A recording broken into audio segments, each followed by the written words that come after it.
Bom dia, lindo, maravilhoso dia na presença de Deus. Estou aqui no dia 162 do projeto Bíblia para Iniciantes. Prazer ter você nesse projeto. E hoje continuando o livro de Romanos, versículos 7 a 25 do capítulo 7, falando sobre a lei e o pecado. Que diremos, pois, é a lei pecado? De modo nenhum, mas eu não teria conhecido o pecado senão por intermédio da lei. Pois não teria eu conhecido a cobiça se a lei não dissera, não cobiçarás.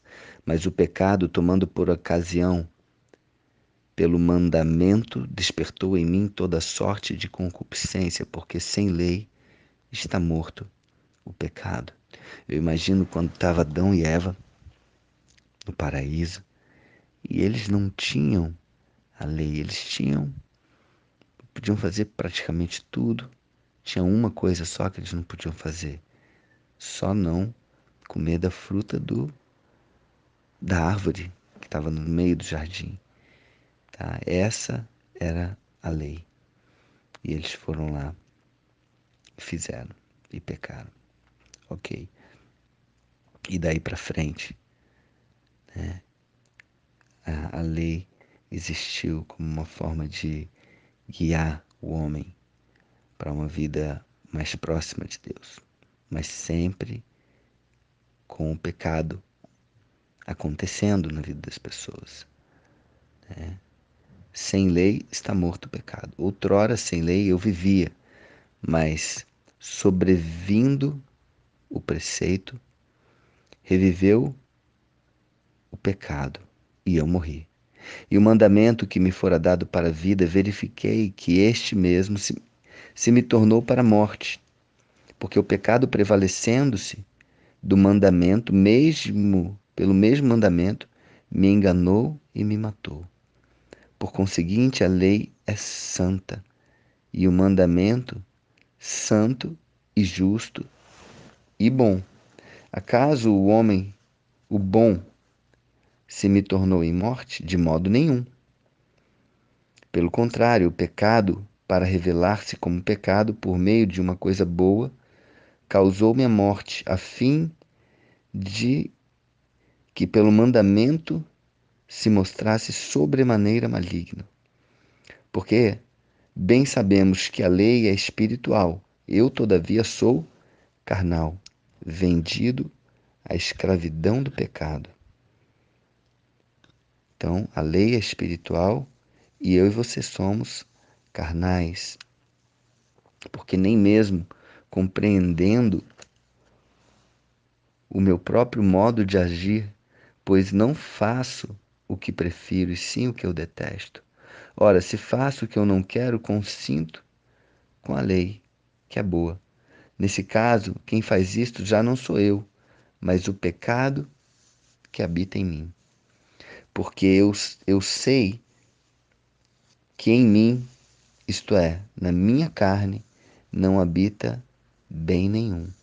Pois o querer o bem está em mim, não porém o efetuá-lo. Porque não faço o bem que eu prefiro, mas o mal que eu não quero, esse eu faço. Olha que forte. Então, por mais que nós sabemos que existe uma lei, por mais que nós saibamos que não devemos pecar, a nossa carne, ela é pecadora, a natureza da nossa carne, ela é pecadora. Mas a lei é espiritual, lembra? A lei é espiritual. Então, ao querer fazer o bem, encontro a lei de que o mal reside em mim. Porque no tocante ao homem interior tenho prazer na lei de Deus, mas vejo nos meus membros outra lei, que guerreando contra a lei da minha mente, me faz prisioneiro da lei do pecado que está nos meus membros. Então, o homem interior, ele é espiritual. Ele tem prazer, por mais que o homem interior, né, todos nós somos imagem e semelhança de Deus, mas a concupiscência, a carne, ela está no exterior e guerreando contra a lei. É uma guerra. Gálatas explica isso. Carne contra espírito e espírito contra carne. Então, guerreando contra a lei na minha mente me faz prisioneiro da lei do pecado que está nos meus membros. Desventurado homem que sou, quem me livrará do corpo desta morte? Graças a Deus que por Jesus Cristo, nosso Senhor, de maneira que eu, de mim mesmo, com a mente, sou escravo da lei de Deus, mas segundo a carne, da lei do pecado. Então, sou escravo da lei de Deus com a minha mente, mas segundo a carne, da lei do pecado. Então, essa luta que nós travamos diariamente.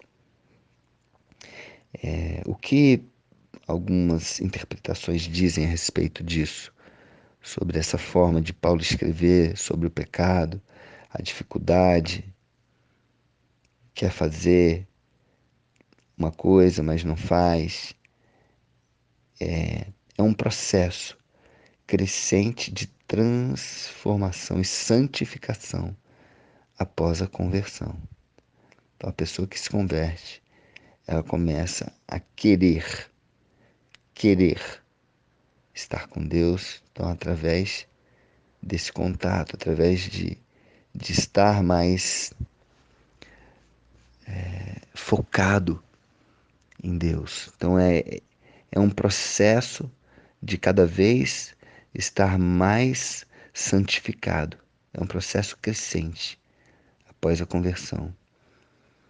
Embora a luta contra o pecado permaneça enquanto nós estivermos na terra, o cristão que aceitou Jesus como Senhor e Salvador não está mais condenado diante de Deus, mas justificado diante dele. Então, que eu e você possamos verdadeiramente aceitar Jesus como nosso Senhor, nosso Salvador, aceitar o sacrifício dele naquela cruz, o sangue que foi derramado para pagar o meu pecado, o seu pecado. Que nós possamos nos arrepender dos nossos pecados diariamente. Todos nós, sem exceção, somos pecadores em um momento ou em outro. Lógico, somos santos, sim, separados para um propósito. Só que a nossa carne, os nossos membros, se nós deixarmos, eles nos levam para o pecado. Por isso é importante a santificação, o processo de oração, o processo de estar sempre atento às coisas de Deus, às ciladas do inimigo. A estratégia do inimigo ela é sempre a mesma. Ela vai colocar em dúvida a palavra de Deus, ela vai trazer uma dúvida, um desconforto, uma curiosidade. Não, mas será que é assim? Então não sejamos bobinhos em relação à palavra de Deus. Não mais ali, mas agora a palavra dele. Jesus veio e fez tudo novo. Amém? Então aceita esse Jesus. Que Deus abençoe. Como que está a tua vida hoje em relação à saúde? Você está bem de saúde? Você está bem? Até porque a tua saúde mental, espiritual, emocional é importante para que você se livre das armadilhas do pecado. Esteja em oração, esteja santificado, esteja buscando a santidade cada dia mais na sua vida. Tá bom? Um beijo no coração, espero que esse áudio tenha ajudado você. Esse trecho é um trecho que às vezes de um entendimento desafiador, a forma de Paulo falar, que possa ter ajudado. Amém? Um beijo no coração, um dia maravilhoso, cheio da presença, da glória e do poder de Deus. Beijo.